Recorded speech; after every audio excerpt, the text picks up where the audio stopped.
the psychology nerds out there, that's bio, psycho, social, spiritual. Dependence, independence, interdependence, transcendence. Repeat it again and tell us because I think that's going to be important for educators out there. From a psychology lens, there's this idea of like bio, like biology, psycho, psychology, social, and then spiritual. And those build on each other. So bio is the base, like I'm hungry. Psycho is like who am I? What is my self-narrative? Social is what groups do I belong to? And then spiritual, from a secular sense, you could say, what's my relationship to pain and what's my relationship to beauty? In Journeyman, what we call it is, we say dependence, independence, interdependence, transcendence. And it's the same thing. It's a stack of development, but it tracks very nicely to the bio, psycho, social, spiritual framework.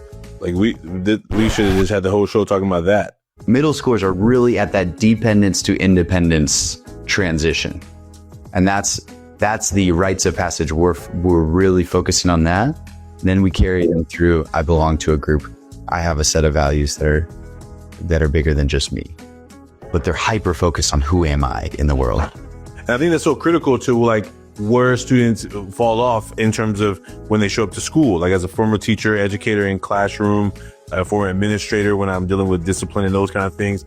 The teacher in the classroom, you show up, hey, I gave you the work, go ahead and do the work. What do you want me to do? Like I taught the lesson. Now I gave you the paper, you get to work. And what most students are in the place of it, they're not in the place of independence because they're not able to be like, oh, I have an assignment, I have to do it, right? Some of them are like, well, you're not going to come over here and help me? And I'm like, yeah, of course. Ask me a question.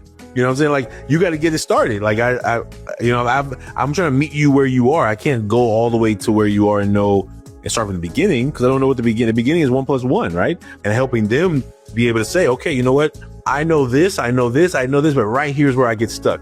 And it's getting them to have the confidence and the language to be able to say that. So then as a teacher, I'm not coming into an empty vessel trying to be like, where do I start? Right. And so how do I help you act like you want to be? Like, how does it look down 5 years down the line? Yeah, but that's dependence. That's textbook dependence. It's I'm not okay and you need to do something about it.